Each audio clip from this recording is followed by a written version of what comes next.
You want to impress your lady, you just put on Dean Martin's Essentials and you just let it ride, bucko. Put it on the poll, please, Whittingham. If you want, what are you putting on the poll? If you want success with the ladies, just put on Dean Martin's Essentials and let it ride, bucko. Why are all of you defending Chris Cote? All of you this week have come up to me. Chris Cote was out yesterday, and you got in late today, so you missed something, Cote. You missed Michael K. talk. And I know you have Michael K. opinions, but you also missed everyone in here defending you for a take from earlier this week, but nobody telling me what the take was. Everyone coming in here and saying, I got to defend Chris on something. Is it the same thing that you guys want to defend him on? For me, yeah, it's leaving the game early. I feel like Chris is getting a lot of flack for leaving that Dolphins-Steelers game a bit early, and I've said forever here that life is about two things, a good parking spot and beating traffic. That's what it's all about.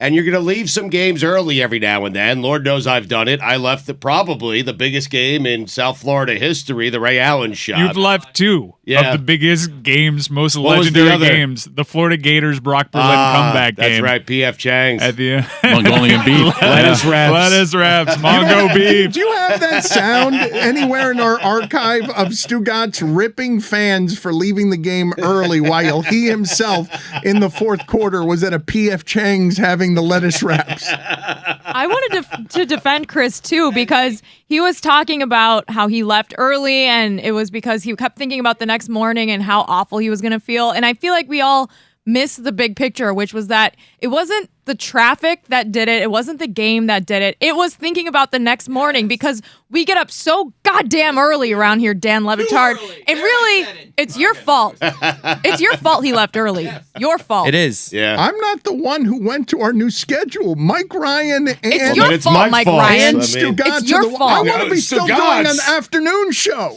I still want to be on at 4 o'clock in the afternoon.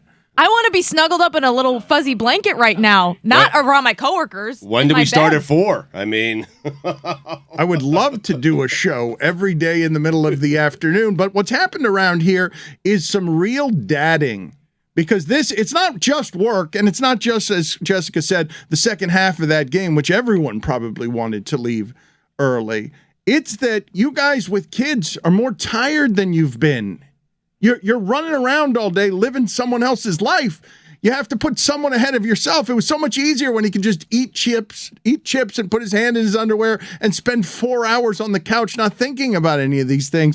Mike Ryan has found in our library. ESPN didn't want this for some reason. I don't know why. How old is this sound of Stugotz ripping fans, or is it us recalling him ripping fans? Because I don't think you found the original sound. This is a retelling of a classic story. This is from 2009, this bit of sound. I did 3 hours ripping the fans for leaving that game early. That's what I did. A 3-hour show where I ripped fans for leaving the game early. Well, I want to get into something in a second that involves how sports entertainment is done, because Stugotz is trying to revolutionize the form. But this is original sports radio, a show staying on one topic for 3 hours. This is Stugotz again and again just ripping his audience and calling them bad fans because they left the game early. I left that game at halftime, by the way. I lied to the entire audience and told them it was the greatest game I've ever seen live, but I left at halftime and went to P.F. Chang's. I thought that game was over. I did. And then you went on the radio the next day and said it was the greatest game you've ever seen live, and you didn't even see it live? Yep. And I think I blasted some Canes fans for leaving early.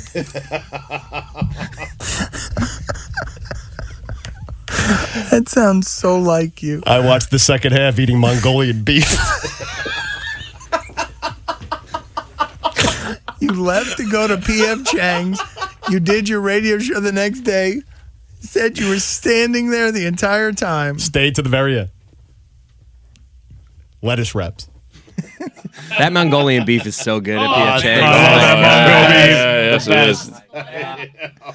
Billy's not here today, but he was trying to defend you yesterday over the same thing. And I was being responsible. I feel like everyone would look at me and be like, wow, this is unexpected. You were thinking about work, responsibilities, like perspective. Like, I feel like I should be getting praised today. When you nail it, when you leave the right game, leave early, nothing happens, because nothing happened. You left the Dolphins won. That's not true. They had an interception to clinch the game. I heard cares? it. I heard I was closer to that interception than you were. Exactly right. Yep. You drive down the highway with the biggest smile on your face because you have beaten traffic because you had a good parking spot. It was a heady play. So once in a while, you'll have my scenario where you're driving home, can't listen to the game because you're asking your wife to tape the game so you can watch it when you get home because you've missed the Ray Allen shot. Those are the bad times. But most of the time, if you roll the dice, you're going to end up driving down 95 with a big old smile on your face. And one more thing. Before the game, the week before, Chris Cote, I think you were out of town. I think you were actually in Pittsburgh. And I announced to the room, who wants to go to the Dolphins-Steelers game with me? This is fun. It's like a little, cross-show rivalry situation because I'm a Steelers fan. Most of you guys are Dolphins fans. And the response from the room was some sort of like no one said anything. So Chris Cote actually is the one who wanted to go to the game, had the courage, had the gumption to actually attend the game. Half the game. Be a And then real I was like, ooh, fan. it's late. I left with 6 minutes left. Of the game. No, 6 minutes left in the fourth 6/8 quarter. That game was still on the That's the same balance, as Holy though. shit, that's an interesting time to leave. Because look, the Dolphins had the ball twice, and I said to myself, let me just get them. If they score, we'll go up 2 possessions. Then I can definitely leave. They didn't do it. There was 6 minutes left. So I'm like, all right, I'm either going to sit here and watch the Steelers drive down and blow it, and I'm going to be miserable in traffic. Like, the Dolphins were up. If the Dolphins are down in that spot, I'm going to stay to see the heroic win. They were up 6. Right, though. but my the game point was is, still in the balance. the only exciting thing that's really going to happen is a loss at that point. Like, they're up with 6 minutes left. No, They're either like gonna what about a dramatic interception on the line? like I said, heard it. Yep. Did you hear it driving away? No, You I heard the it. I was stadium doing. roar? Yes, I was doing thing because with there's a lot of Steelers fans at this game. Like obviously more Dolphins, but a lot of Steelers. So I was playing the game with the crowd, like the roar of the crowd. I'm like, is that a Steel? Up, that's Dolphins. I could tell it was so loud that I didn't know the play, but I was like, that's good. Something good just happened, and it was the interception. I mean, do you? Not for me, but do you? I know. I did. At LeBatard Show, should the person who leaves a 16-10 game with 6 minutes left be condemned to eternal shame? At LeBatard Show. I mean, you have sat through most of a 16-10 football game. He should be applauded. Seriously. I think we've long ago arrived, and I imagine our audience is in the same place with this, unless perhaps you're one of these community tailgaters. But you've gotten to the point already, right, with the way that we're disconnected from everything and everyone and our phone and our ability to just feed ourselves an attention deficit at all times. We've already gotten to the point where going to the game is a pain in the ass compared to watching it at home, correct? Like it's not even that it's an enjoyable thing that you can do with your family and a community of people who are excited about something, which is it is. There's still in most places full football stadiums, but you've seen all over in baseball and during and after the pandemic, you're seeing, and I feel like more in basketball, although I haven't checked the attendance numbers, they've got to be cannibalizing their product with our attention spans needing 10 things during the game, needing to be able to do something other than just the game, and for that matter, the game and the phone, because a lot of people are in their phones while at the games as well. But given the national and international addiction, we're here already, correct? We're here where most of the people listening to this are saying, especially in South Florida where it's hot, oh no, I'd rather be at home, period. I'm going to watch my team at home. I mean, the in-stadium Wi-Fi helps for people like me that need to watch TikTok while they're at the game. But Dan, I think we've been there for a while, and like going to a game is still kind of a luxury where you might save up and do it once a year. Like the parking at Dolphins Stadium is like $80. The ticket's going to be over $100 if it's a decent game. You might do You're it. like underestimating. You're shorting those each by like $40. It is not. ridiculous. I'm not. I know it's crazy though. Like upper deck, yellow parking Crazy, pass. yeah. It's insane the prices. Yeah, and like you might only do it once a year, like once every like 3 years, and it's almost free to watch it on the network on your couch. But certain places still do give you the game day experience that it's worthwhile to save up and go to it. but some stadiums don't. And I think those are the places that struggle with attendance right now. I think Mike Ryan is actually doing it correctly, where Mike is going to like special venues, special places he's never been to before, places he wants to see. I think that's kind of the way to do it. Mike is trips going with your friend. Mike's going to Buffalo this weekend. Mike is going to jump through a table, correct? I'm going to try to. I don't know if I can. I'm definitely going to see Pinto Ron, who's not named Ron, who gets sprayed with ketchup and mustard as a big crescendo to the Bills tailgates. Have you seen that? No. Oh my god. Yeah, it's hilarious. He gets head to toe covered in ketchup. I want to Grin of spray. death? I want to spray Pinto Ron with ketchup. That's what I'm looking to do. How much are you looking forward to this weekend? And do you think, because you're still about the stadium experience, Yeah, and as you're someone that excited goes- about this one? Yeah, I'm very excited about this one. I've circled this one on the calendar. It's kind of like the crescendo of my NFL stadium tour. I always think the in-stadium experience is better than watching it on TV. It's why I go to so many games. I like going to road games. The neutral sites Canes games, even though we absolutely get dragged, it's a highlight of every year. I like the communal feeling of you and these other people care deeply about this one thing. And on the off chance, especially with the Canes, on the very slim chance that you have something to be excited about, it's as good as you can be. Cocky Canes fan is as good as I've ever felt as a fan. I'm constantly chasing that dragon of Trajan Bandy running back the pick six. As we're more disconnected than we've ever been, and I'm not even talking about just the devices here. I'm talking about everybody fighting. Is the value of the communal experience of feeling commonalities with strangers who otherwise you're not going to connect with or even bother to learn anything about, is the energy of that worth how much more expensive it is than $6.99 streaming costs? I mean, I think so, just because I'd rather dedicate my disposable income to that. But I don't judge anybody for not going. I do kind of judge somebody for leaving just because I think the stadium experience is awesome. But I've only left like one game early that I've attended in the last, I don't know, decade or so. And it was actually Chiefs-Bucks Sunday Night Football because I didn't drive there. I took an Uber. And from going to that stadium several times over, I know the experience that it's going to take me 80 minutes to get an Uber. And I've got a 5 a.m. flight the next day. And that game was out of hand. But if it was down to the wire, I certainly would have been in my seat the entire time. I love it's the best way to embed yourself within a culture. I've done it in the UK. And some of my greatest memories traveling are just being around fans that are representing one kind of badge on their chest. This is the way that I want to see Buffalo. I don't want to, I'm going to see Niagara Falls, but I want to be around Why Bills else would Mafia. you go? Right. This is, to me, this is one of the top experiences that you can have witnessing a sports culture in this country. So I'm hugely excited about it. I'm also going to Sabres Blackhawks. I have tickets right behind the Chicago bench. Me and my wife are both wearing the Rob Lowe NHL style hats, so hopefully you see us on the broadcast. We'll be right behind Patrick Kane. Mike. Yeah. Oh yeah. Oh, and it's Buffalo Restaurant Week this week. So You should have done Notre Dame Syracuse while you're up there, a little trifecta. A coworker of mine, his daughter goes there. I think we're all My daughter goes there. A lot of our problems as fans can be solved if we just had better public transportation. If we just had like a couple trains to take us to and from the Dolphins game instead of everyone getting on I-95 and the turnpike in every direction and backing up traffic for 2 hours, it's very sad. Dan, you go to Citi Field or Madison Square Garden, everyone's taking it's a great point. You are getting out right at Madison Square Garden. There's no commute, there's no jumping in your car. You're home in 35 minutes after the game. Jeff Bezos has gotten very wealthy because he knows what creatures of convenience we are and how addicted to convenience we can get. The driving and getting an Uber and all of that stuff is a pain in the ass. But when I hear Mike Ryan headed to Buffalo, having made that drive, that sad and cold and gray drive many times to see a Dolphins-Bills game, the thing that makes me recoil on what Mike is headed into right now is weather.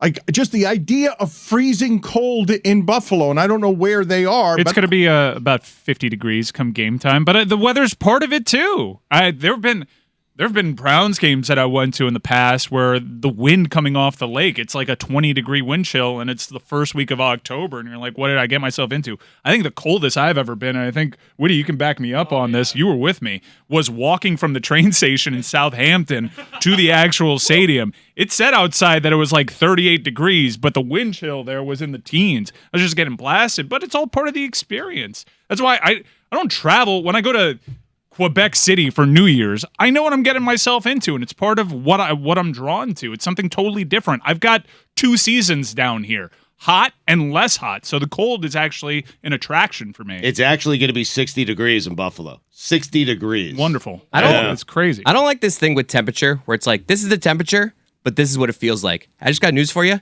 Whatever it feels like, that's the temperature. Yeah. It's just bullshit. It's like it's Wholeheartedly 79 Chris, degrees that out, is not but it true. feels like 52. Yeah. And Are guess you what? kidding It's me? 52 out. Yeah, no, I mean, it's at just like- Hurricane If it feels tailgates, like 110, the it's temperature is 110. 130 Oh my degrees. God. Whatever Jess is it right. feels, He's right. Jess, whatever it feels like to me is what the temperature is. Yeah, I totally agree. The blacktop tailgate at the Miami Hurricanes game, it is 130 degrees out there, and I need a thermometer to say so because I need you to know what I am braving to be out there. Hold on a second. My phone should just have the Chris Cote meter. Yes. What it feels like. Yes. It feels When like I two go Chris outside, Cote. What when it I feels go like outside, to Chris Cote is what I should look up every it's morning. it's what you're going to feel Yep. when you step outside. I don't like it specifically for Hurricanes games because it just says, like on the box, time and temp, 98 degrees. Bullshit. I brave something 30 degrees warmer to be in that half-empty stadium.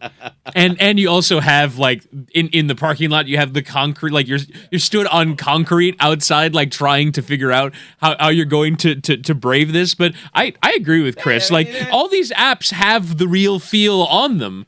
Like in human, I understand that scientifically it's 73 degrees outside, but I'm not being provided science. I'm being provided how hot is it going to be when I step outside. So there's this new Twitter account in New York called like New York Metro Weather or something, and it's just this guy who does the weather report every morning from his house, and he'll go through like the temperature and the dew point and the forecast and explain it like it's very, very easy and tell you like exactly how you're gonna feel. He'll be like, it's 70 degrees, but the dew point is 50. Everyone's gonna feel great today. Good vibes in the city right now. And everyone's like, yeah, and like people just follow it religiously because it's the only weather report that actually is like, you're gonna be In hot. human terms. You're gonna Yeah. be cold. Yeah, we need one of those in Miami, but just for how your balls feel. Because that's really what this gets down to. Yep. How are your balls going to feel going to this Hurricanes game? We might want to go Not ahead. sure if that helps for and- everyone. The real dew point right Listen, it's a different deal. It doesn't need to be a male-only app. I No, believe I'm we can telling be you, having inclusive. balls in Miami is a different proposition. It is. It's the worst city to have balls. It's a dangerous game. It is. It just sticks right to your thigh. All right. It's a terrible feeling. Mike's right. Yeah. Okay, Luckily, Witty's almost got kicked off last night playing soccer. please continue. We were playing pickup soccer. Actually, it was funny. There was a guy at pickup soccer who listens to the show, and Witty yelled at one point, "Get back!" And he goes, "Hey, I heard that on the podcast." And then someone kicked a ball cleanly at Witty's penis, as he would put it, and he As anyone should he put it. stumbled over, and I think he needed a sub right after. He I was, did, he was I out did. for a few minutes. You don't wear a cup? No one wears a Wait, cup playing in soccer. playing No. soccer. I know no one wears a cup, but if anyone were to wear a cup, it would be Witty. Thank you. Yes, yes. You think he wears goggles too? He doesn't even wear shin guards out there. Yeah. I got to be Surprising. honest. I Living dangerously. I did not have Witty as being aggressive, vocal leader guy on shouting strategic assignments to defenders. I had him being generally organized, but a bit of That's where you have to be most organized along the back line. but yelling at people. I did not have him just immediately going out there and asserting, I will tell others what to do. I mean, it's just a byproduct of the atmosphere. If he could write a formal letter and put a stamp on it, I'm sure he could. But there's a turnaround time here that's essential to the There's counterattack. some urgency, yes. Last night it was 3-on-1, 3-on-1, and immediately got organized and and then you got kicked in the balls. no, yeah. In the penis. There was the guy who listens to the show also offhanded to me and Chris before we started playing. He's like, seems like that Tony guy gets triggered pretty easily. and I laughed the hardest out loud I've ever laughed in my life. Tony for the last week he's felt attacked. He's felt triggered like pretty easily. That guy. I'm That's so triggered. ridiculous. Triggered. It's the most incredible thing. No, it's crazy. It's crazy. People, Know Dan, you know what yourself. I've realized? Know People yourself. love putting their athletic insecurities on me. Don't project that shit on me. You suck. Not my problem. Wow, okay, he's Period. triggered again. What a weird week for you, just Tone. because he's been fighting anyone here because we all just laughed at him. Everybody, Chris Cote leaves a game early. Oh, let's support Chris Cote. Whatever the fuck Billy does, let's support that. Mike Ryan, let's go to Buffalo. Oh, let's go to Buffalo. Like, give me a break. I'm here too. Bullshit. I'm here too, All Tony. of you. Wait a minute. You have I'm me. supported? You have me being hugely supported around these parts. Come on, man. Okay, Tony, you totally proved that you weren't at all unhinged. Thank you. Thank you. For your commentary on this. Just had a studio full of people argue with me because they're in at 8 a.m. No And we support. hate it. I think my new thing, Tony, off of you and John Amici, is I'm going to start challenging people to athletic feats. you Mia go. Hamm, I could beat you one-on-one. See how freaking ridiculous that sounds? But it's different. You don't play one-on-one soccer. Like, that's not how that works. You I can. don't want to Tell have me you're this not a goalie. discussion again, please. Penalty kickoff. Mia Hamm. Jeff Conine. going down. I could hit better than you. Niner. There's just no chance. I don't believe that. I'm just doing a thing. There's no chance. Thing is being done. Yeah. Stugotz, as he blurts Niner, it reminded me of something. What? Well, earlier this week, you and I were talking, and you were talking about Russell Westbrook and saying he needs to change at the end of his career. And I'm saying change is pretty hard to people who have had success and are formed at at an advanced age. And I asked you, how are you changing? How is it going to go over if I ask you or someone asks you to change? And you mentioned God Bless Football and Stupidity and things that you're doing there to reinvent the form and learn and grow as an artist and creator. And then today you come in and you had a sparkle in your eye, and you have heard me for the better part of, 15 years lament that in this industry, in the laziest form of creating content, what all the pregame shows do is they give you their predictions. It's always the same thing. And I can't even make too much fun of it because when I see the podcasts that are with us, that are in the same sphere as us, Bill Simmons, Pardon My Take, those are podcasts that do predictions all the time. Predictions. And it's not something that I love doing. And he came in here today, Stugotz, at the age of 50, with stars in his eyes. And he's like, Dan, got a great new segment. Did it with Chris Cote. And Billy and Mikey A. Yeah. Talking out your bets. Oh, talking it out. Just talking it out. Yeah. It's a winner. It really is. We had a blast. It's today's episode of Stupidity, but talking it out is something I do with Mikey T, a good friend of mine, where we pull out the newspapers, we open up the newspapers, we look at the spreads, and we talk out what we're going to bet for the upcoming night. You used to get newspapers. I still do it with Mikey T. Isn't Mikey T banned from your house? He is banned from my house. We had a tailgate outside of my driveway for a Jet game. He got in a fight with one of my neighbors. Your wife doesn't allow him in the house. Hasn't been back since. It's been about 12 years. We also Yeah. cover how many Mikey blanks Stugotz has in his life. Yeah, I got a Mikey A, I got a Mikey B, Mike B. Amonte, of course. I have a Mikey C. I mean, I got a lot of Mikeys. Mikey G, a Mikey T. Mikey G Jr. But why are you still doing it as a news? You're not. Because Dan, you have to pull the paper. You have to hear the Stugotz, sound of the newspaper. I don't believe that you are paying money for a subscription of any kind to read. I don't believe that. I don't believe you. No. Safe bet. I'm not. So we did it without the newspapers yesterday, but moving forward, Billy called me right after, and he said, hey, we need to get, Miami Herald, Sun Sentinel. They still making the Sun Sentinel? They are? They are, okay. So we need newspapers, but we talked out our bets headed into the big football weekend here. We settled on 3, and we had a lot of fun. Like, I feel like we captured the spirit of the show, of our personalities, while giving the audience, hopefully, 3 winners this weekend. Okay, but you felt good about choosing the games, that you're choosing your games as opposed to picking all of them. I saw Mike excited because he's in one of these pools, and one of the selections evidently was Jets-Patriots, and he has a very strong feeling, it would appear, on Jets-Patriots. But as you talk about this stuff, talking out your bets. Talking it out, Dan. And sorry for, is that a fine? Is that for Give you a pass here. It's new to you. Talking it out. And less so now that I see that Mac Jones is starting, though. Oof. as Sharp Analysis, as Warren Sharp.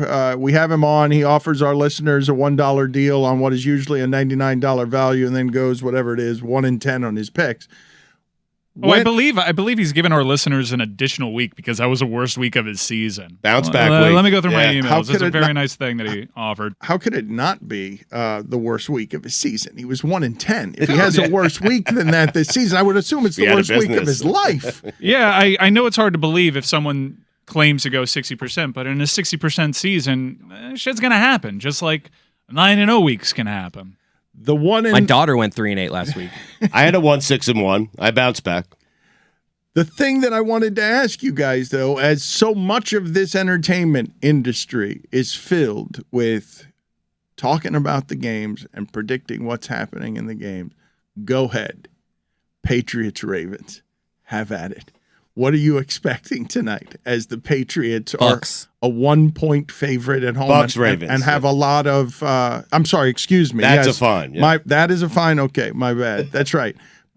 The Ravens and the Bucks. This has been happening to me with Tom Brady because I still think of him as a Patriot. I just put Patriots wherever. It's 20 years I've got on me of just thinking of Tom Brady and just inserting the Patriots somewhere. So I found an email from a friend of Warren Sharp's, and the most surprising part of it is, quote, he really enjoyed coming on the pod. I don't know why, because that didn't really seem like he was having a good time. I thought he did too. You guys all yelled at me afterwards. Yeah, he wanted to give you a heads up. Due to the unprecedented week, he wants to offer all your fans who signed up for a free week another week of access as he gets right back on track. So there's that from Warren Sharp. Right. But when you look at tonight's game, you feel you're going to believe in Tom Brady. A very curious thing has happened with tonight's game specifically because the line, the public has backed the Ravens, but the line is moving the other way. It's what we call steam in the biz. It's steaming towards the home dog, and now the Patriots are favored. So a very curious line movement. But Mike, I don't think Dan understands. This is not a game I would select. Patriots, I mean Bucks. I'm sorry. That's a fine. Oh man, he was there for a lifetime. $5. Yeah, 20 years. I know. Mike, Dan doesn't understand that we are forced to pick tonight's game. This would not be one of my picks, so we have to pick tonight's game for this league that we're in. Why wouldn't it be one of your picks, though? Your most solid bet the last 20 years is just saying again and again that Tom Brady is never going to get old. You are never to doubt him. Why wouldn't you have confidence in betting Brady tonight at what was a home dog, and now Mike is saying has moved several points because Brady should never be a home dog? They have a lot of guys out. They have interior offensive linemen that are out. They have guys on defense that are out. Brate. Yeah, and Brate's out. I mean, he's lonely. I think I'm going with the Patriots tonight. Right. Yeah. It's a good bet. Oh, I can't make a mistake. Oh, no one supports you, Chris? Thank you for being on with us, Colin. We appreciate it. Yeah, thanks for having me. Long-time listener, first-time caller.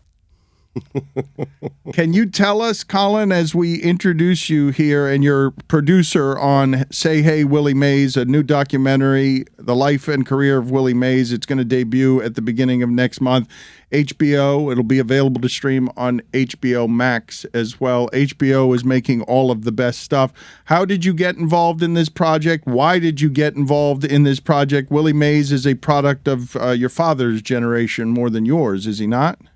He is, most definitely, and I think that's actually sort of part of the reason why I wanted to get behind it. Me and my producing partner Sean Stewart, we've been making documentaries for a while now, and we made a short doc about the San Francisco Giants mascot a few years ago, one of the ESPN shorts, and so we sort of fell in with the Giants. And Sean and I had always sort of circled Willie Mays as kind of like the one. You know, if we could do one Giants documentary, that would probably be the first one that we would want to tackle.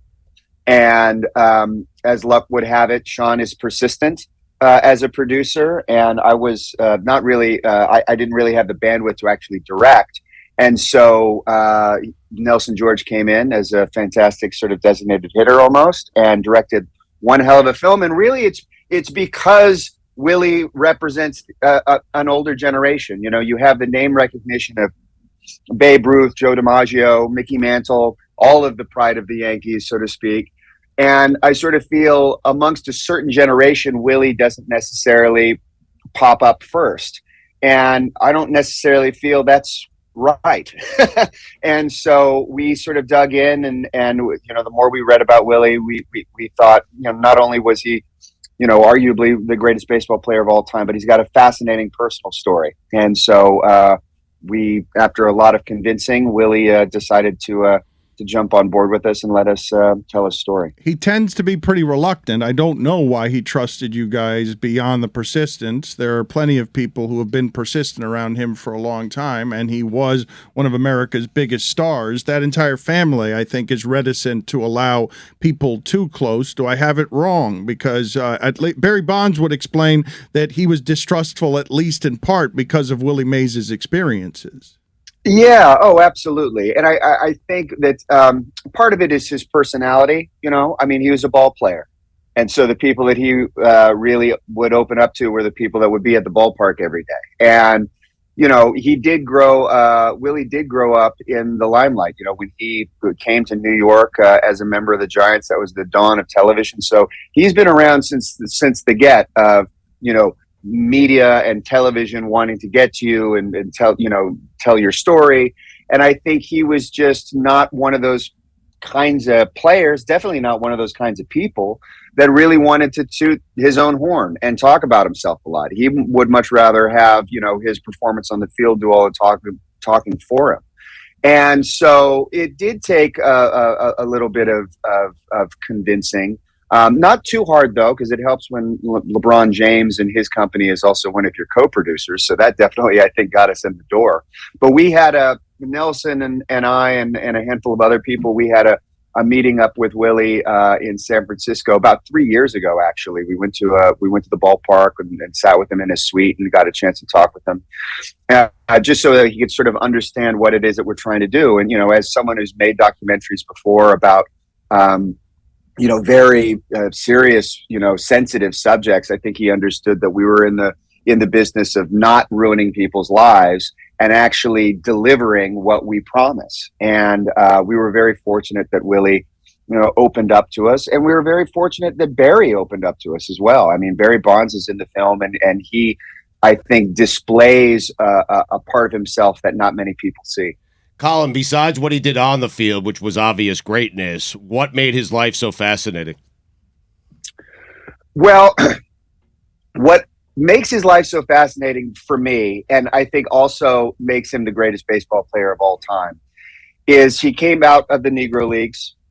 He was an incredibly young man, 17 years old, playing in the major leagues in New York City, the big city, Harlem, at the dawn of the television era. And he played the game the manner in which he was raised. Head down, do your hard work, and do everything you possibly can to be the best. And not only did he do that, he also was always in the historically fascinating part of American culture. Coming to New York, going out in Harlem, moving to San Francisco, and the civil rights scene in San Francisco, he was always where the history was sort of happening. And although, a lot of people think that, he was an incredibly quiet, reserved guy that didn't vocalize his opinions too much, he still was a very adamant. He's a fascinating individual because he really, truly did walk the walk and talk the talk. And he didn't care if you were paying attention or not. And he lived his life that way. He still lives his life that way. So I just found that from an American standpoint, he really has lived such an incredible life that far exceeds baseball. Growing up in the house that you grew up in with as many different angles toward the Hollywood arts, why did you gravitate toward documentaries? And where do they rank in terms of all of the things that seem to call you the most from the creative stuff? Well, the documentary thing really came around because I wasn't getting enough work as as someone who wears makeup and pretends to be other people for a living. I needed a side hustle, and I don't necessarily have the patience to sit down at a computer and write a story. And so really, documentaries had always been a passion of mine. I'd always watched a lot of documentaries. And as time as time had it, Tower Records was going under, and Tower Records started in my hometown. And so I sort of had this harebrained idea to, hey, why don't we go make a documentary about Tower Records? And that was really sort of the start of it. And it's been a fantastic experience for me, making documentaries, producing documentaries. I love history and being able to tell people stories and get to know people a little bit better, especially people that are outside of my lane.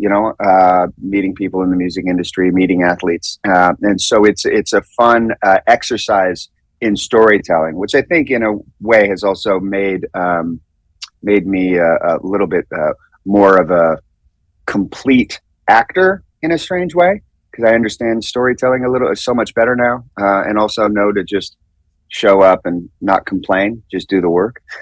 It helps. Your father was recently quoted as saying he's made 4 pretty good movies. Name them. They are Bachelor Party, Turner and Hooch. Yep. He Knows You're Alone.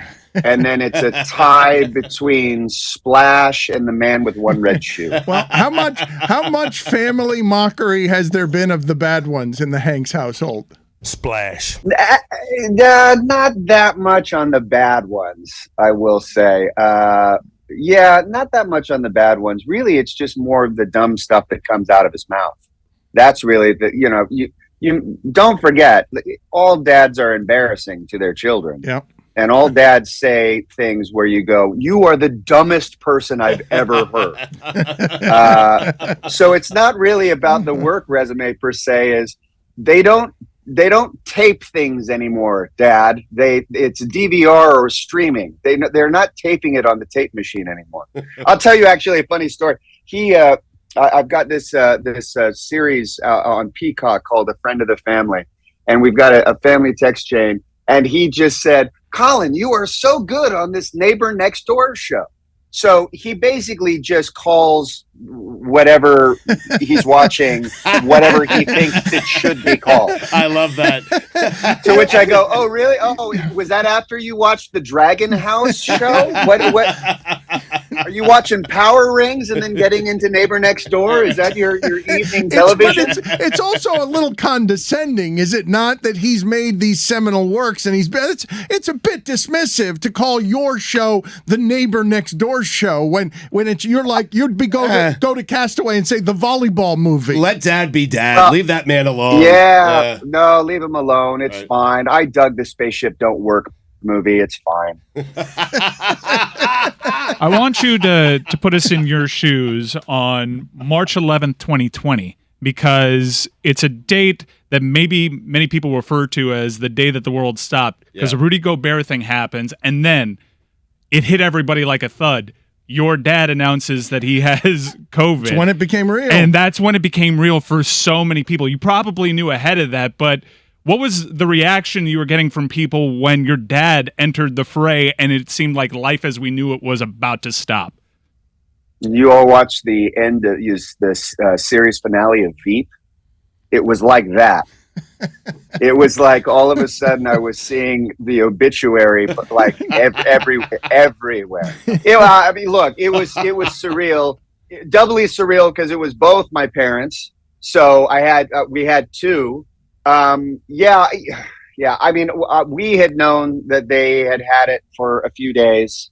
Obviously, that was early days on all of that, and so there was a lot of concern. But they had already been at the hospital for a few days, so we knew that they were taken care of, and so that was good. The time change was a little challenging because they were in Australia at the time. But yeah, it was like, the NBA shut down. Oh, okay, this is really serious. And then the news had gotten out that they had it, but they had not told us that they were going to release that news. And so all of a sudden our phones just I mean, they essentially melted due to heat. I mean, they were just vibrating nonstop, and it was surreal. But honestly, like, it's like the ending of Veep when all of a sudden Tom Hanks died. Like, that's literally what it felt like. Although not as funny. Yeah, I don't imagine it was funny, although it was a connecting point that was strange that I want to ask you about. As divided as the world is and as divided as the country is, and as polarizing it as everyone is, are you not surprised that the Hanks name is still something that gets very little criticism anywhere from anybody, is a lot of applause, and your dad's as close to a beloved icon as there's allowed to be in celebrity anymore? I think when I may be the wrong person to answer that, to be quite honest, because I don't necessarily look at it in those same sort of terms. I see a very hardworking guy. I see a very hardworking family. And we've all been very, very fortunate and very lucky and incredibly blessed to be able to work. And we all just do our best to just keep ourselves grounded as much as we can and make fun of each other when we call it the Neighbor Next Door show or whatever, and really just let all of that other stuff play out however that's going to play out. Why are you not the right person to ask on this? Because I would think that it's a great blessing, no matter how humble you are, even if you consider yourself a grinder and a worker and dedicated to craft, that anybody would be allowed to be somebody that gets publicly embraced. Of course, you're always your next slip up away from anything, but largely this is a name that is packaged in all good things. Well, I think if you've got the secret to how to make Coca-Cola, you're not yelling, I've got the secret how to make Coca-Cola. And I don't necessarily view our name or what we do in the same manner that everybody else does. Because for us, it's family. This is just who we are, and this is just what we do. And yes, there's a certain way to, we like to handle things. Yeah, sure. But if you spend too much time thinking about, well, why and how and what do we do next? I mean, that's just that, you could do your head in if you think about that too much. So I just try and be myself and let the cards fall wherever they fall. I married into a big Greek family. What is your favorite Greek Orthodox tradition? I carry Greek worry beads, also known as the world's first fidget spinner. So that's what I do. I choose to stay out of Greek Parliament. I try not to make any of the plans. That's not for me to say what our plans should be. What else? Oh, the food's all right. Food can be pretty good sometimes. Easter's really bad sometimes too. Easter's a little complicated. Easter's very, I don't understand I still don't understand the Easter. I mean, look, I'm Greek adjacent, so I guess we're kind of in the same boat. Like, I'm not born Greek, but like I'm around the Greeks a lot, and all I know is that the Greeks are number one the best, because that's what they tell me. Greeks number one the best. And so, I'll hang out. And if you're telling me it's Easter, okay, great. It's Easter. I feel like I just did Easter last week or next week. I don't know. Easter is not even a big one for me, period. So, this is killing it with the Greek audience. Oh, man, really sometimes it's a month later. It's so confusing. The Greek audience is eating this up right now. It is. I'm telling you, as someone who has been raised Greek adjacent, I still don't understand it. I do not get it. But yeah, he's right. It can be like a month later. We've got conflicting reports on what this is. It's the wildest thing, Dan. You won't know it until you're doing it. Efkaristo, Colin. Thank you. Say Hey Willie Mays is the name of the documentary. What's your dad calling it? That outfielder thing? Luckily, because it's one that he really genuinely cares about, he just calls it Willie Mays, which is good. So I'll take that. But not just the outfielder thing. What That are the would be fun. reviews? That's probably what he called angels in the outfield. The reviews in the household are what though? Have they seen the movie? I ask only because this is a movie made for your father. This is a movie made for his generation. Yeah, no, I showed him a cut of it a few weeks ago, and the first thing he said, which is really the highest compliment, he said there were things in that documentary that even he did not know, which is always high praise considering the amount of books he's read about baseball and history and whatnot. So that was high praise coming from the big man. But he seemed to really dig it, and I can't wait for everyone else to be able to check the film out. Give us a movie, if you don't mind, that your dad made that was a huge success that you felt like a tad bit overrated. Castaway? Ooh. No, not Castaway. Overrated. That's a good one. See, I've already given away all of my funny movie jokes because normally that's where the early roster comes in. I can tell that those all kill whenever you take out one of your dad's movies. Like that is a joke that you have used as a weapon, a surgical knife for many years, and always to laughter. You gotta bring the A game. That's the material. I used it all at the beginning of the spot, guys. I'm sorry. I don't know what to tell you. All right, we've got some more questions, but he's one of the producers of Say Hey Willie Mays, and HBO, as I say all the time, makes the best stuff. November 8th, 9 p.m., or you can check it out on HBO Max. Mike, you got another annoying Greek question? No, not another annoying Greek question, but for Dexter fans out there, Colin had a great run on that. Who's in the pantheon of let's do a medal stand. Best Dexter Universe characters. I was going to go villains, but let's go characters for you. I don't know if you were a fan of the show, but you were great on it. I appreciate that. Lithgow's one for sure. Oh, Trinity is. I mean, come on. Yeah, huge Trinity Killer. Trinity Killer was number one for sure. I'll be honest. I'm sort of the opinion it's Trinity, and then everybody you could just fill out the rest of the bracket however you want. Yeah, that's it's honestly like the show kind of turned there in the eyes of many because that's for a show that maybe with time might be regarded as a little campy. Everyone knows where they were at that moment where the great reveal that Trinity's last thing happened.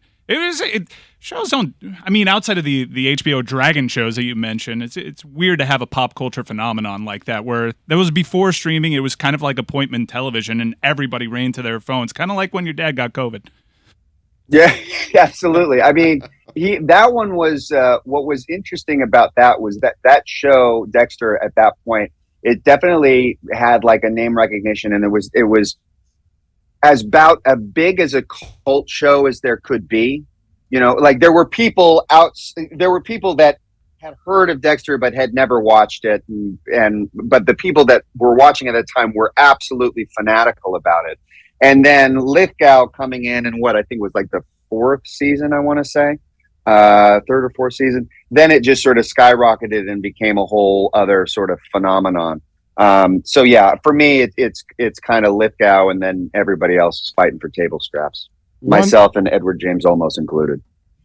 You were in the newest American Crime Story, the impeachment one. Is it weird making a show about history that was something that's in your memory, and the people that the show is about are all still alive and not even really that old yet? Oh, absolutely. Yeah, I mean that one was very surreal because I was in college around the time that the Star Report came out, and so I remember that just being on the news ad nauseum and just being forced to hear about that stuff. And as I was reading all the scripts, all of these names and faces were all coming back, and I was kind of like this weird surreal version of time travel where I was like, oh, I remember all of this. And then actually getting into the specifics of what was going on, I said, this is what they were arguing about? This? Wow. That's it?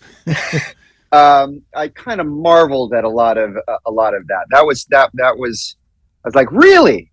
Really? We're going to spend all this time on this? All right. Did you feel weird grilling like a 20-year-old about her relationship in the show? Like it was weird enough in real life, but then you had to act it out. Well, I mean, that was actually very heavy stuff, because you realize the dynamics that were. I mean, I don't want to get too serious here on your fun sports time talk Here show. we go. Here which we is go. that's what they're going to call. That's what he calls it, the fun sports happy, time talk happy, show. fun Yeah, we time never show. talk about dad serious calls it stuff on the juice. show. Yeah. It's definitely not Grid of Death. Let me tell you right now, that's not the name of the show. But the dynamics that were in play there. I mean, you literally had a hotel suite of 20 men grilling a woman in her early 20s for 12 hours, 15 hours, kind of against her will. Not really being totally honest. There was a lot of dynamics going on there that were really, really sort of hard to muster. And that was actually the most fascinating thing about that whole show. So you did how feel much creepy. how much things have changed. Say what? You felt creepy. You felt weird. Her question, it all felt weird. Yes. Sorry. Let me just rephrase. Let me answer the question again. It felt weird. All right, let's play a game to close this out with Colin Hanks. Since everyone's dad is an idiot, we all think our dads are idiots. Call in, call out. Call in, call out is the game.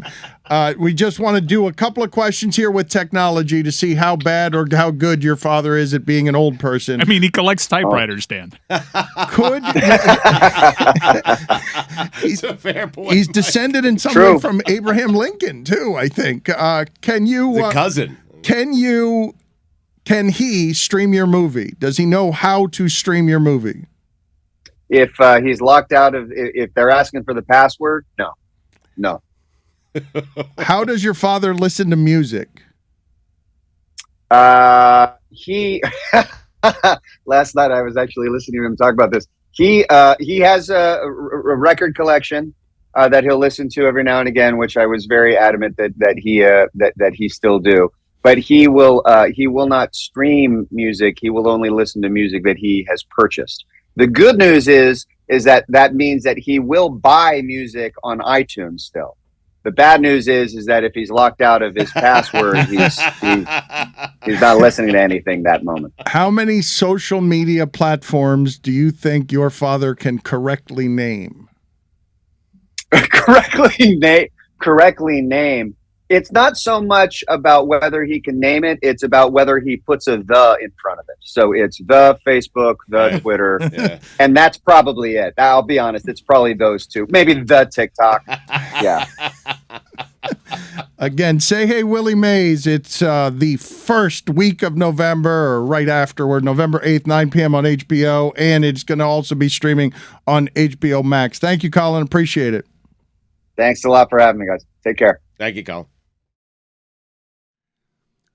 We talked earlier in the show with Colin Hanks about his father, Tom Hanks, and it got me to thinking about beloved celebrity icons who have the highest Q rating.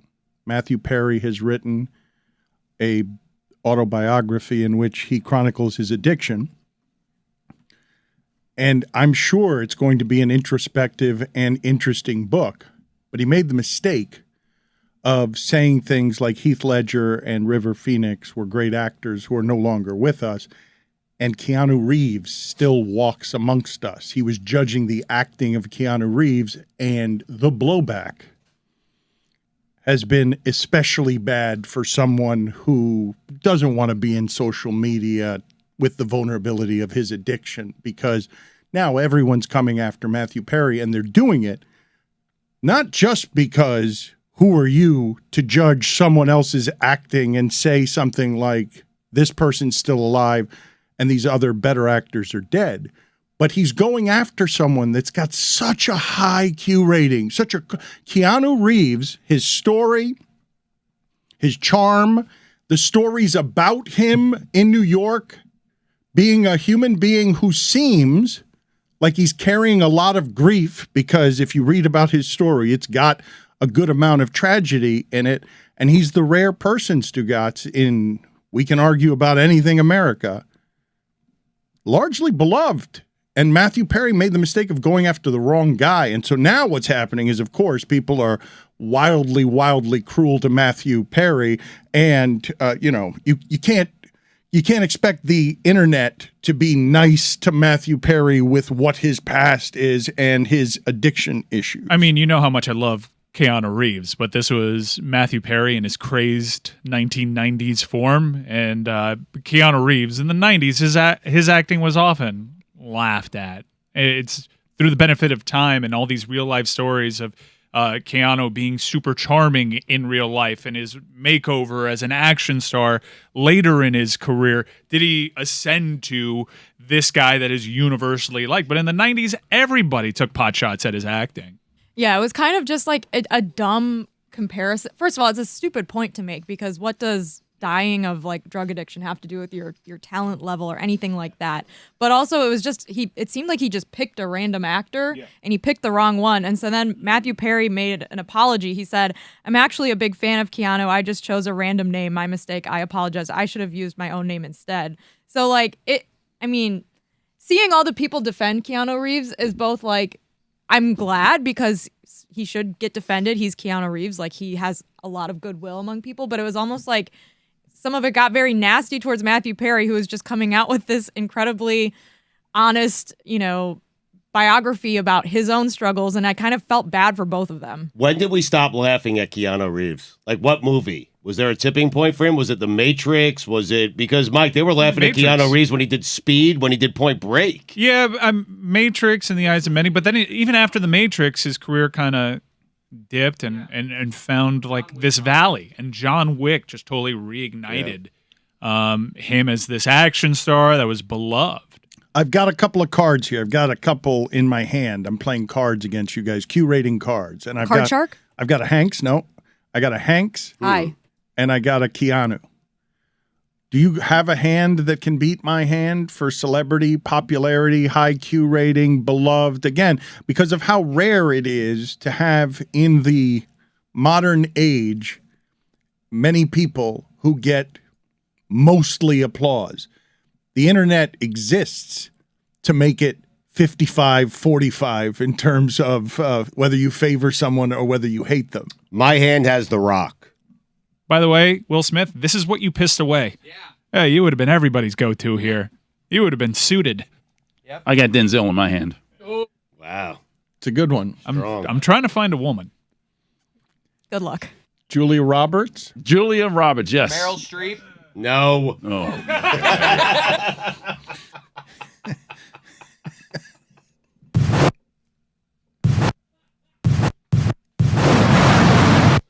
All right, fine. You've talked me into it. I'll do the damn Thunderous Thursday. Yes. We lost last week after winning Under. 2 straight parlays, betting that simply football would be shitty on Thursday night. Arizona and the Saints ran up and down the field, and we got our unders wrong. I hate betting unders. Stugotz is telling anyone who will listen that he's 31-19-1 this season betting college games. 31-19-2. That's a fine. That's just in college. NFL having a similar season. Dan, I am having a gambling year for the ages. I really am. But you guys make the pick here. Why don't you make it, or are you guys gonna do it? Because I hate Marquez Callaway, by the way. Just a lazy route by him, a drop that becomes a pick six. We did win our first bet, which was Saints first quarter, but that just screwed up the entire game. Please stop doing that with the parlays, okay? You either get a winning leg? You either get 3 winning legs or you have no winning legs.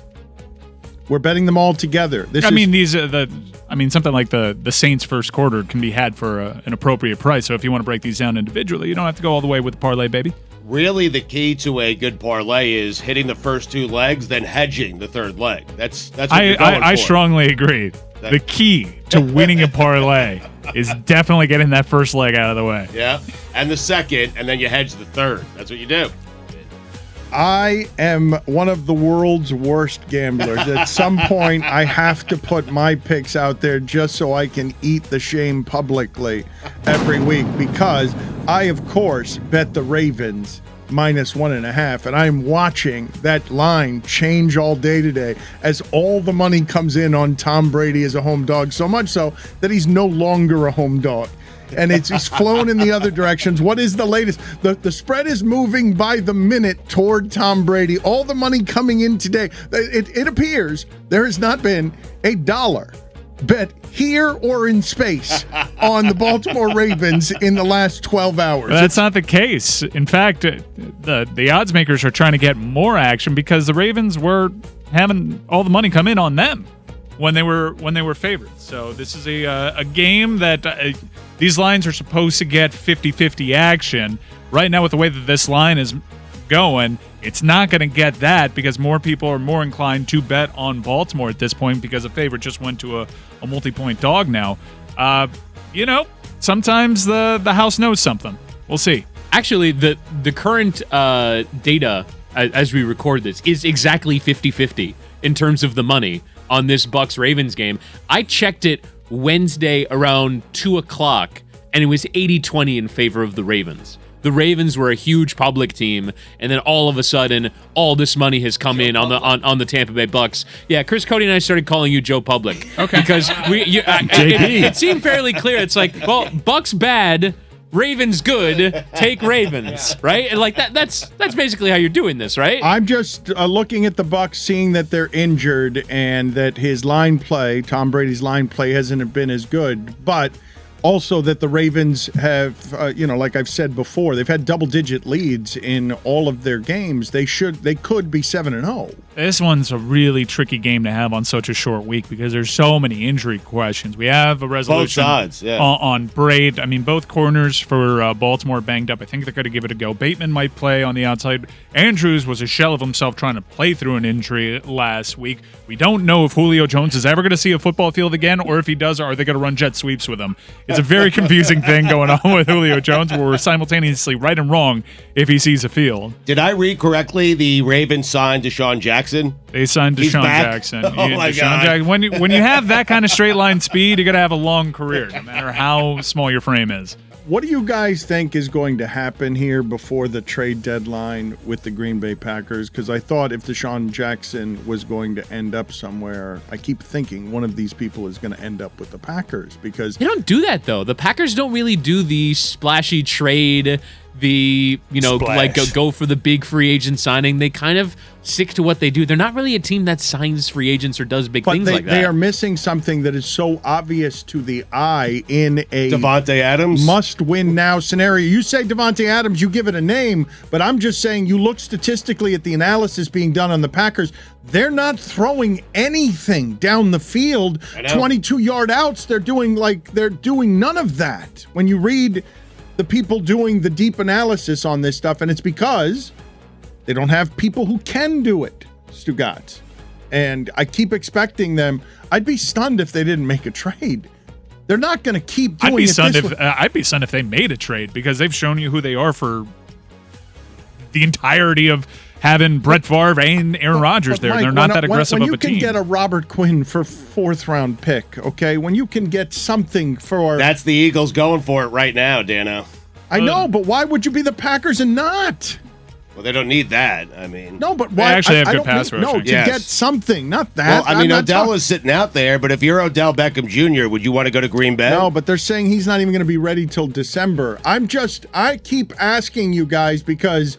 You guys love the transaction, and you're sitting this one out. You guys think that Aaron Rodgers, they're going to go be 3-4 and have the worst 7 games of his career consecutively after giving the 2-time MVP, reigning MVP, all of the money. You think they're just going to keep doing it this way? This isn't the first year that they've needed a receiver. We've been talking about them making a move for a receiver even when they had arguably the best receiver in the league on their roster. But it's never been this, though. It's never been...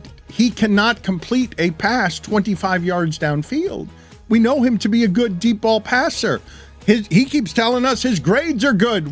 It means no one can do it on their team. That they don't. No Dobbs, no Cobb, nobody can do it.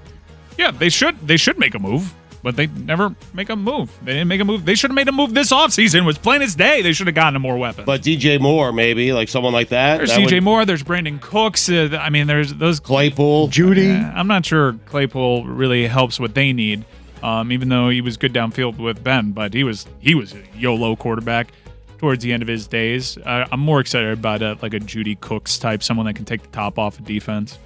Do you guys have your selections in place? Are you going to allow the Stugotz gut to reign here? Who is making the pick? How is the pick being made? Our committee here in the shipping container convened, and we have a 2-game same-game parlay on the Thursday Night Football and an NBA wager. Wow. Because our friends at DraftKings Sportsbook have encouraged us to include some NBA bets as well. So we begin with our same-game parlay on Thursday Night Football. Ravens at the Bucks. The Bucks are currently 2-point favorites, courtesy of our friends at DraftKings Sportsbook. We've gone for 2 props, though. The first of which, we feel pretty decent about the Bucks tonight. So we're going Tom Brady, 2 or more passing touchdowns. They're fading you, Dan. And that is currently minus 165, courtesy of our friends at DraftKings Sportsbook. Then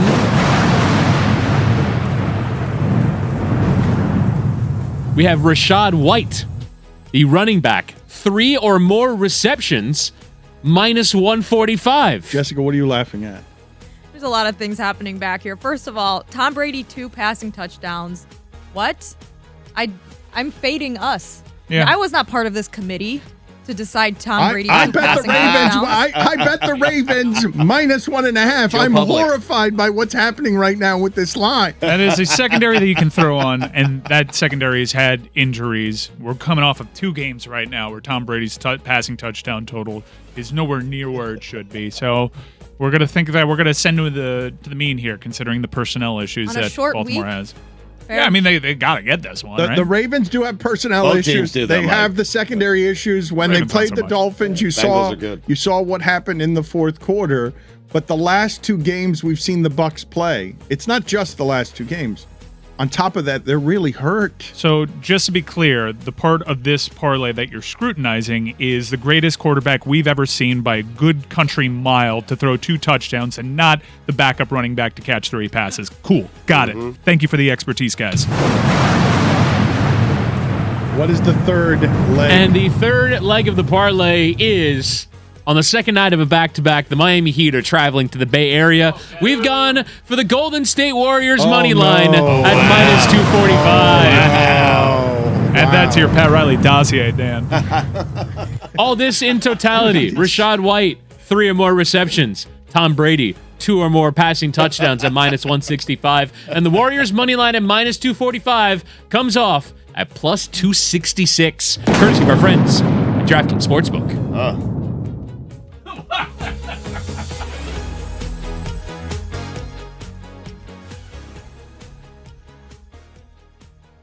Is that a giant calendar next to you? What is going on there? It is. I bought it thinking I would use it, Populate to it. put stuff I've got going on, and there's nothing up here. Whittingham is so jealous. Yeah. What do you think the percentage? Because I've had some of those too. What do you think the percentage is of like products sold to products used on those? Right? Like you buy it and you're like, this is great. This is going to organize my life. This is going to be amazing. And then you use it for like 2 months, and then you look back and it's like, wow, this is like December of 2019, and I haven't updated it since. Yeah, but that's the story of at least my life, where I've bought tens of thousands of dollars worth of stuff that I've never actually used. What would you say is the most expensive of them? I don't know. I'm a big buy things off Shark Tank guy. I don't know why, but I do. And I can't think of. I mean, this goes back to even college. In college, I bought the Bowflex once. I was drunk, but I did. And, How about the ab I don't think I roller? ever used that. Ab roller? I have the ab roller. Yeah. Yeah, nice. Also, another one I have Yeah, not used. yeah. I have not used. Yeah. We are joined by a true sucker, Chris Mannix of Sports Illustrated. He has already been beaten down by the season. He reminds me, I remember first season of the 4 Marlins. games in. I know, first season of the Marlins, spring training. I was so beaten up by covering the team, spring training, that I asked Jeff Miller of the Palm Beach Post, when does it end? It was spring training. We had 162 some odd games left. November. Mannix is broken after 4 games. How is this possible? The basketball season just started. I mean, to be fair, Dan, I was broken probably in the preseason when the Ime Udoka stuff happened, and we had to rewrite the entire cover story basically for the magazine. So like I was pre-broken, I guess, to start the season. And then the combination of the Lakers being awful, the Russell Westbrook stuff, it just makes it feel like you've been doing this for 4 months and not 4 games. Well, I want to talk to you about the variety of things that have been on the resume early here in the season. But let's start with the cover story and what happened to the cover story, because what happened to Udoka made it a story about the new Boston Celtics coach, Mazzulla. Yeah, well, a lot of it evolved, right? So going into mid-September, the story I had written on the Celtics and kind of their offseason was already written. I had spent weeks interviewing everyone in the starting lineup. I had talked to Brad Stevens. I had talked to Ime Udoka extensively about kind of what his offseason was like and his plans for the season. And, probably 36 hours before the story was going to press, the Udoka scandal hit, and we had to literally, stop the presses and reopen it to write not a completely different story, but to effectively excavate everything Ime Udoka in that story and replace it with some different types of language. And then, a couple of weeks later, I had to, basically write a different profile on Joe Mazzulla, a story that came out online just yesterday that sort of digs into who this guy is, his backstory, and how significant he is for the Celtics' success. Before we get to who he is, I wish you could have seen, I don't think you saw it, Jessica really made a face at your stopping the presses. I think she felt a certain arrogance in it, or antiquated. I wouldn't say it. I wouldn't say it unless it was actually true. And Jessica worked at SI. She knows the players there. Like we had to literally call Stephen Cannella, the top editor at SI, who then had to actually call like a printing plant to tell them not to print, the magazine pages before we went into it and rewrote the story. Like that for me is a journalism bucket list thing. I wouldn't feel like I had a successful career be the guy that yells in that? Journalism until I stop the presses. Like that for me is like check that one off the career Mr. achievement Cannella, list. stop the presses. Ime Udoka has been suspended. It's expensive to stop the presses. It is, Dan. It absolutely is. There was a cost to doing what we did. What's the price of integrity? I mean, that's you tell us, Stugotz. Please, Stugotz. A lot. Yeah. The Westbrook story, I was surprised that Whittingham has felt worse about everything happening with Westbrook than even I do. And all of you are laughing at me and saying, well, he makes so many millions of dollars. And one of the things we were talking about earlier this week when I was asking you how you think that guy abides disrespect or failure or how prideful he is, do you have any earthly idea how hard it is to be dominant at his size in that league? Like, to be that dominant at his size, he's got no self-awareness about his game deteriorating, correct, Chris? He can't. Self-awareness about thinking his game stinks doesn't serve him. It's not a weapon. It's never aided him. Yeah, the hardest thing for any player, and largely that size, but any player in general, is to accept when their athleticism is waning and their skills are declining. We saw it quite visibly with Allen Iverson towards the end of his career, where he bounced around from Memphis to Detroit to Memphis, back to Philadelphia. Allen Iverson very easily could have tacked on 3, 4, 5 years of his career if he accepted the decline of his skills and accepted that he was a lesser player. I mean, Jamal Crawford is a good example of someone that did that. He was never on the skill level of an Allen Iverson or a Russell Westbrook, but he realized at a certain point he was no longer a starter, and he became one of the best sixth men of his generation by accepting a lesser role. You can see Westbrook sliding right down that Iversonian path where he's not going to accept anything short of the role he has had throughout the entirety of his career, and he's never going to accept that he's not the player he was in Oklahoma City when he won an MVP. And it's kind of startling, Dan, because you can present Westbrook with all this evidence. You can say to Russ, look, you went to Houston, it didn't work. You went to Washington, it didn't work. Last season in LA, it didn't work. You can show him that there's plenty of reasons why he should change, but he just won't do it. And as long as he's being this obstinate, there's a pretty good chance we're looking at the last season of Russell Westbrook's career. The last season of his career, you don't think any other team would want him in there? For me, the only reason why I feel bad is because... Name them. Tell me which team would want him. Sacramento. I just read the trade that I loved because it made me learn that Rudy Gay was still in the league. I had no idea. The report, He is? The report that I read was, you want to take a guess at where he is? Oh, my God. The T-Wolves. It was Bogdanovich, Mike Conley, and Rudy Gay for the Jazz. Westbrook because the Jazz are tanking and they think He's in Utah? They're too good. They're too good. Rudy Gay, put it on the poll, please, Guillermo, at LeBatard Show. Did you know that Rudy Gay was in Utah? And did you know that Rudy Gay was still playing? But you don't think even Utah would be in play? It's not, Dan, it's not a question of who would acquire Westbrook. Whoever acquires Westbrook in a trade, whether it's Utah, Indiana, Charlotte has been mentioned as a possibility because of Gordon Hayward and his contract, they're not keeping him. Like if Utah acquired Russell Westbrook tomorrow, they would waive him or send him home or do whatever. He would never play a game for the Utah Jazz. He would never play a game for the Indiana Pacers. They're not acquiring Russell Westbrook, the player. They're acquiring the multiple draft picks that will come with him and the contract that will come off the books next season. So to me, and I've asked this question to dozens of people across the league in the last month or so, if Russell Westbrook doesn't play for the Lakers this season, he's not going to play anywhere. But, Chris, for this player in particular, or these types of players, he's a former MVP. He's not Brook Lopez, who did things to change his game to extend his career in a new NBA. Like, it's hard. I'm trying to think of an MVP that was willing to change his game at the end of his career to tack on years to his career.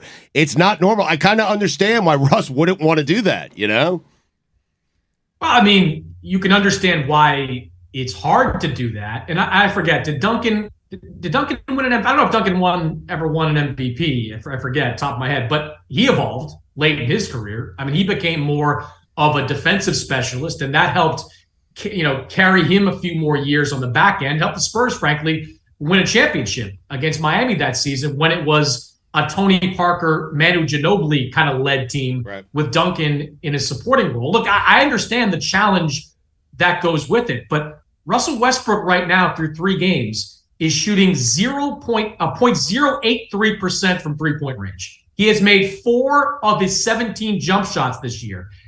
His decision-making has been awful through the entirety of this early part of the season. Like, if he doesn't change, that's it. There's nobody out there that's going to even give him a minimum level contract. I want to ask the room this question. Mannix may know the answer, but I want to test the room. Who do you believe in the NBA is the worst at selling season tickets right now? The team that's got the worst sales ability based on its product in the entire league to get loyalty from its fan base. I was going to say the Magic or the Jazz, but Witty gave me a look, and I can't decide if the look was an encouraging look or a discouraging look. Stugotz, who would you guess? I would say Sacramento. Would you believe, do you know, Mannix, the answer to this? Because I found it shocking how poorly this has gone, that the Nets, when they signed up for the idea of we're going to get these superstars and they're going to help our business, and I knew Brooklyn didn't care the way they care about New York cares about the Knicks, but that can't go worse than that. It's bad. It's not that surprising to me, though, because to sell tickets, it's not about signing a bunch of marquee guys and giving some rich people a reason to buy them. The key to selling tickets is building a fan base over generations. That's why I say the Rams in LA are having the same kind of problems, selling tickets at the level of some other teams like the Cowboys or whatever other football teams are out there. Sacramento doesn't really have much of a problem selling tickets. Utah doesn't really have much of a problem selling tickets because they are entrenched franchises with fan bases that have worshipped them for decades now. The Nets don't have that. They've only been in Brooklyn for 10 years right now. And until those 5 or 6 year olds that grew up being Nets fans because they're from Brooklyn and that's the team they watch, until they're at the season ticket buying age and their kids are at season ticket buying ages, the Nets are always going to have problems selling tickets. Fair enough, Chris, but you understand how ridiculous it is for any team in that sport throughout history to have 3 superstars and be last in the league in season tickets sold. Like, that's absurd. That you have really contaminated your product, which you gave your franchise over to those guys because you expected them to bring not last place in season tickets. Yeah, they shouldn't be last. Like, Orlando should probably be last if you're going to base it on merit. But it doesn't surprise me that the Nets would be in the bottom third. And no matter who's on the roster, they're going to be in the bottom third in ticket sales for the next 5 or 6 years. How often does the Anthony Simons thing work where a high school kid, all of a sudden it seems like Portland might be good, and it's not because of Dame Lillard, it's because they got him a better McCollum. They got him a better second piece, and they groomed him. Stugotz, this guy, it's not just that he made 9 threes last year, it's that he's a high school kid. They got it right late in the first round, and I'm not sure how good this kid can be. Like, what's his ceiling? Because I don't think he's done growing as a basketball player. No, he's not done growing as a basketball player. And the biggest maturation of Anthony Simons has been physically. I mean, he came out of effectively high school. He spent 1 year at that IMG Academy after high school, working out before he was eligible for the draft. But I remember covering him in the early days at Portland. He looked like a high schooler. His body was not NBA ready. And that Portland staff has spent the last couple of years building him up physically to this level. Now, last year, he made a jump last year. His numbers were great in the second half of the season, but I was skeptical coming into this year because it seemed like last year the Blazers who were just in a tough situation, were determined to get some kind of positivity by having Anthony Simons win most improved player. But I never bought it because Lillard was out. McCollum was gone. He was just a guy putting up numbers on a bad team. This year, we're seeing that's not the case. The Blazers are a good team. They are healthy. They have Lillard back. They have Jeremy Grant in the mix. Yusuf Nurkic is back in the middle. And Simons is still putting up those kind of numbers. So he is, at this point, looking like a better version of CJ McCollum. The question is for Portland, is that enough? With CJ McCollum, they topped out at a Western Conference Finals 1 year and routinely getting bounced out of the first round of the playoffs. Is Simons that much better? And is the Blazers roster overall that much better that this isn't just some kind of happy, good start? Are the Jazz and the Spurs playing too well? No. I mean, somebody reminded me, what was the year that the Sixers finished 19-63 or whatever it was? They started 3-0 too. It'll all come back to the level it's supposed to be at. The Jazz are they're just bad. They've got some good players. Colin Sexton is good. Jordan Clarkson is good. But you look up and down that roster, you're not going to beat a lot of teams with that group. Same thing with San Antonio. We can all get excited about Devin Vassell right now and the way he's playing, the number he's putting up. But at the end of the day, those two teams are going to have 2 of the worst 3 records in the NBA, and I'd be shocked if anything changed that. Are you with Woj that Wembanyama is the single best prospect in the league's history, better than even LeBron? I mean, LeBron is special, so he's the only one that could be a peer, but outside of that, yeah. I mean, I watched him those 2 games in Las Vegas. I talked to half a dozen scouts and executives that were out there watching, and I mean, they were quite literally in some ways drooling over this guy. I mean, he just does things that we've never seen before. LeBron, we've never seen someone so physically gifted at an early age like LeBron was. But when LeBron came into the NBA, he was not a jump shooter. He was not a back-to-the-basket player. He became those things probably in Miami when Eric Spoelstra kind of started to mold him as a talent. But he was never the complete player. You look at Wembanyama and you look at the way he's played in those 2 games in Vegas and how he's played subsequently in the French League. He looks like the complete package. We've never seen a player 7'4" shoot 3-pointers like he can.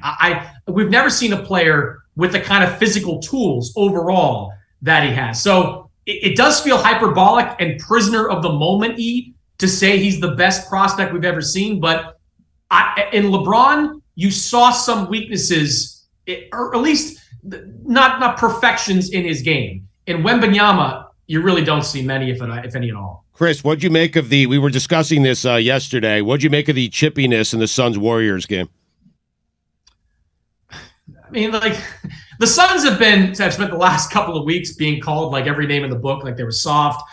People recalling the Mavericks series and everything that went wrong in Game 7. The focus has been on DeAndre Ayton and how he gets along. They've been kind of overlooked, basically, since the season started as a, quote, real contender in the Western Conference. And I think that kind of bled out in that game. The Warriors have been going through their stuff as well, frustrations, not just with Draymond Green, but, Klay Thompson, he's not the Klay Thompson he was before this recent string of injuries. He's not as elusive off the dribble. He's not as good defensively. So I think that was more a combination of some frustration from both sides kind of bleeding out onto the floor.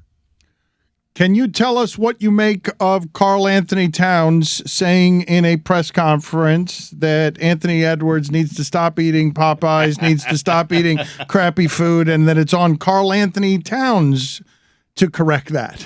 That didn't make it didn't make a whole lot of sense for a couple of reasons. One, you don't really put your teammate on blast like that 3 games into the season. That felt a little over the top. Maybe it was Karl Towns, trying to flex his leadership muscles in that instance. But it was also my understanding, that Edwards changed his diet weeks and weeks ago, that he wasn't doing that anymore. The Popeye stuff, came from last season, and the eating habits came from last season. I thought that was kind of a weird flex by Karl Towns, an unnecessary one. Anthony Edwards, while his conditioning does need to get better, is not the problem right now. The problem is this Timberwolves team has a very different roster that has a very different makeup to it. It's trying to weave Rudy Gobert into this group, and it hasn't been as successful as it's liked. I mean, that was felt like an unnecessary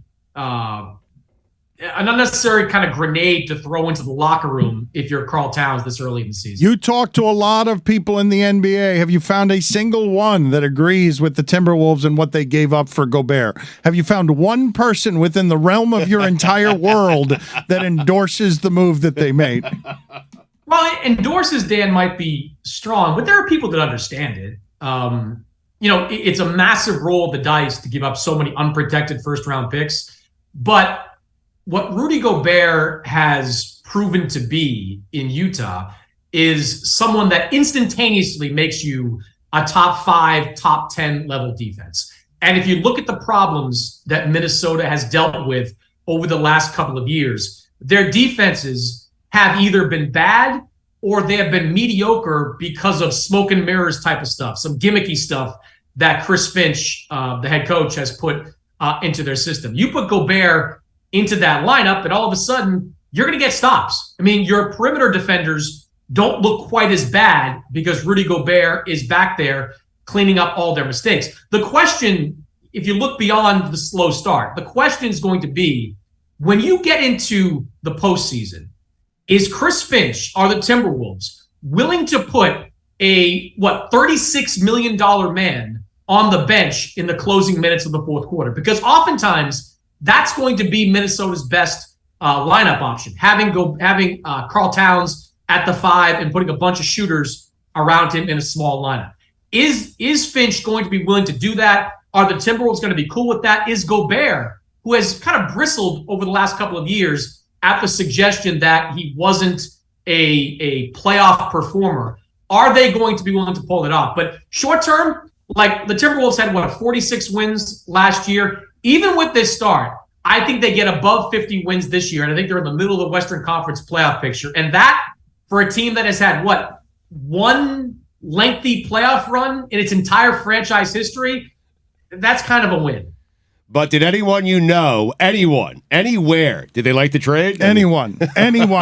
Did Understanding and liking it are two different things. Did anyone you ran into say they would have given up that much for Rudy Gobert? The most common reaction is Danny Ainge won, because Danny Ainge always wins these deals. I mean, I get hammered all the time for kind of being an Ainge advocate, an Ainge supporter, whatever you want to call it. But he just keeps, whenever he has an asset, he's not going to make a deal unless he's sure he won by a country mile. He did it in the Brooklyn deal when he traded Pierce and Garnett for all those picks. He did it again with Gobert. He probably wound up doing it again with Donovan Mitchell. So whenever Danny Ainge is involved, I just kind of assume that the other side didn't win.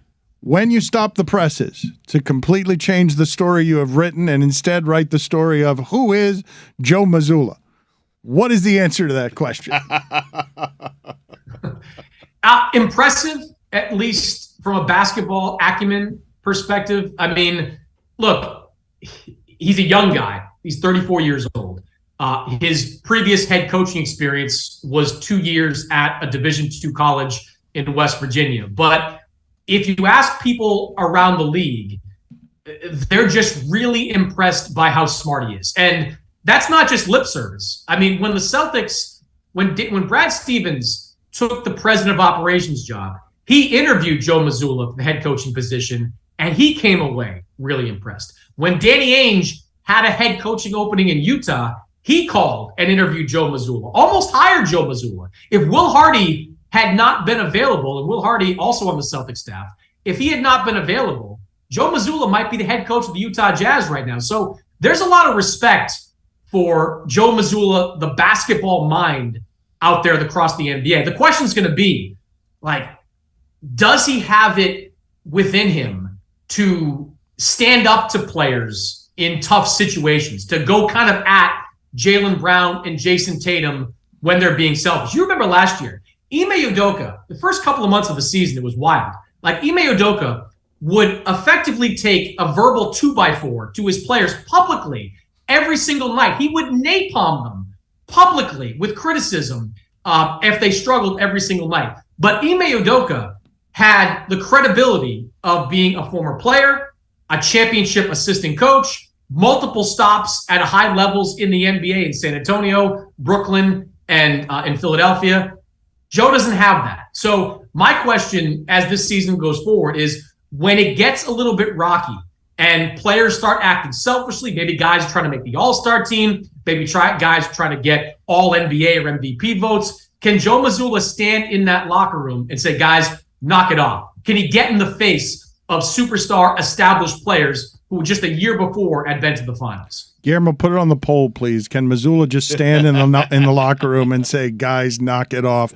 Only 77, 76, 78 games left, Mannix. You look broken by the basketball season. You're almost there. Take care, buddy. Oh, people have snuck in on the website before we've announced it. They're already buying tickets. You know these are going to go fast. You know that this is going to sell out. Mosh Miami is back. Ticket prices are available. Information is available now at moslebatard.com. Mike Ryan, I know. Yes. Oh, I can't wait to create a new variant. Let's go. Mike Ryan. To be out there. Moss Miami is back and touch some people. Oh, I just want to make you dance. Folks. You will. You're DJing, but you are among many good musical acts. This is going to be right after Art Basel. There's going to be a lot of music in town. We're going to bring it over. But what we're announcing is G-Love. I know you love our musical acts. Mike, you alone as our DJ have filled these venues for us, just being the DJ. We've got you now DJing. It's funny. It's fun. What you do, and now you're surrounded by G-Love and Patrick and the Swayzes. Announced you love both of those bands. I love both of those bands. G-Love is a tremendous booking. That's probably the biggest headlining act that we've had for a Mayday Moss was event. pretty good, but Mayday connects to me on a different level. But in terms of national acclaim, G-Love is an artist of quite some repute. And also Patrick and the Swayzes, if you're a local, you've probably seen him play here on the beach a couple of times. They had a Queen act that I saw at Blackbird a couple of years ago. That was wild. That's a great high energy act. I will be spinning, and it's always a confusing crowd for me to spin to. because they're staring at you, and it's a land of 1,000 Dans. Jessica has never been to one. So yeah, I went to Mini Moss. it's odd. I've learned from previous times, right? Because it's a podcast audience, and while the audience reflects more of a gender variance than the listening metrics may tell us, it's still a bunch of dudes. A bit of a sausage party, right? So sports fans that are dudes, they don't typically listen to Deep House, which is what I spin best. So I'm going to try to learn from previous experiences and get some harmonies in there, get you moving. We're going to have a bunch of art. It's music, art, sports. We're going to have activations. Everyone with the shipping container will be there. Surprise guests will be there. We're going to add a VIP that will be added to the general admission tickets that are only being sold now. You will not have to pay $40 and then the VIP fee. We will combine the two things so that your $40 on general admission count toward VIP when we put limited I don't care what you're saying. VIP. Can I take a selfie with you, Dan? So everyone's VIP if you buy a ticket? No, there's an No, added Chris, fee. that is not what he There's an added said. fee That for is, it sounded VIP. like it. Actually. No, it did not. Let's play it back what he said. So let's give the details. Oh, Let me clear it up. All that's Details. available now is general admission tickets, but if you get general admission tickets, that price that you have paid can count toward VIP when we put those on sale, so that you don't feel like you're getting ripped off. We kept the price down. It's $40. Not to deflate anything, because it's great energy and I love the spice up, but I've listened sometimes in the car and it's a bit grating. It's a bit grating. It's drowning you out a little bit, like that, like especially that thing that Tony's got in his hand. The frog? Is really loud. It's just maybe a little lower. So I can hear Dan talking. The show is Trying to give details, as Chris calls them. is a bit grating. LeBatard.com, and this is what I will tell you about keeping the price down, Just a because little bit softer now. we take great pride little bit softer now. Roy's literally playing a cheese grater. in giving you more than what it is that you're spending. We want to give you value. So, as one item that I will tell you about, Ron McGill, Zoo Miami, has a very popular Valentine's Day presentation, Sex and the Animals, which usually goes for 4 or 5 or 6 times what this ticket costs you just to see that. So we're going to give you good music on top of that. That's just going to be one thing that we give you. Ron McGill, there are also surprises. I'm reaching out to my and your celebrity friends to see how many of them will come. So Moss LeBatard tickets are on sale now, and it will sell out. They always sell out. So you've got weeks, but I would tell you to get in early. Also, Greg Cody's toenail will be on display. Yeah, a little bit louder now. I wouldn't even paid to go to that. A little bit louder now. A little bit louder now. A little bit louder now. A little bit louder now. A little bit louder now. A little bit louder now. A little bit louder now.